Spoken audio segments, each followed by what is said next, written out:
Hi friends, എല്ലാവർക്കും ഉപ്പും പുളിയും കുക്കിങ്ങിലേക്ക് സ്വാഗതം. ഇന്നൊരു മുട്ട ഓംലെറ്റാണ് ഉണ്ടാക്കുന്നത്.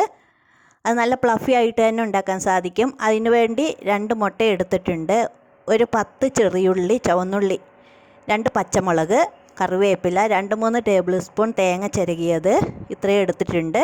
മുട്ട ഒരു ബൗളിലേക്ക് ഒഴിച്ച് അത് നന്നായിട്ട് അടിച്ചെടുക്കുക.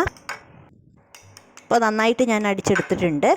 അതിലേക്ക് 1/4 ടീസ്പൂൺ ഉപ്പിട്ട് കൊടുക്കുക. ഉപ്പിടുമ്പോൾ സൂക്ഷിക്കണം, ഉപ്പ് പെട്ടെന്ന് മുട്ടയിലേക്ക് പിടിക്കും.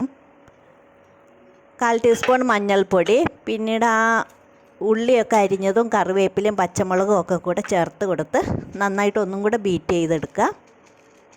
തേങ്ങ ഇട്ട് കൊടുക്കുക.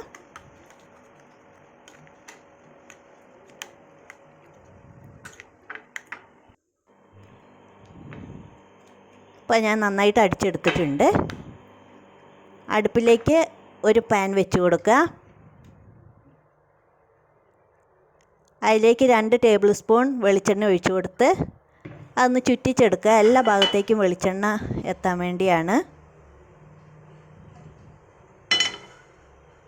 പാൻ നന്നായിട്ട് ചൂടായതിന് ശേഷം മാത്രം മുട്ട ഒഴിച്ചു കൊടുത്താൽ മതി. നന്നായിട്ട് ചൂടായതിന് ശേഷം ഒന്ന് സിമ്മിൽ വെച്ചതിന് ശേഷം മുട്ട ഒഴിച്ചു കൊടുക്കുക. ചൂടായോ എന്നറിയാൻ മുട്ടയുടെ ഒരു തുള്ളി അതിലേക്ക് ഒഴിച്ച് നോക്കിയാൽ മതി. അത് നന്നായിട്ട് പൊന്തി വരുമ്പോൾ ബാക്കി അടിച്ച് വെച്ചിരിക്കുന്നത് അതിലേക്ക് ഒഴിച്ചു കൊടുക്കാം.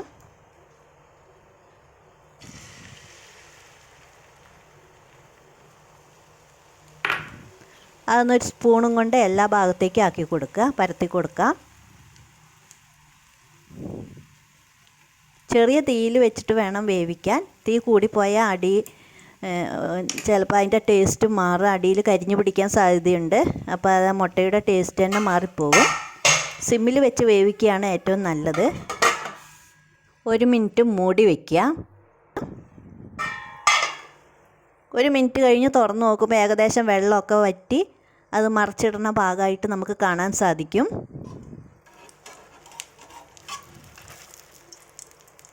അത് മറിച്ചിട്ട് കൊടുക്കുക. പിന്നീട് ഏകദേശം 1 മിനിറ്റോളം മാത്രം വെച്ചാൽ മതിയാകും.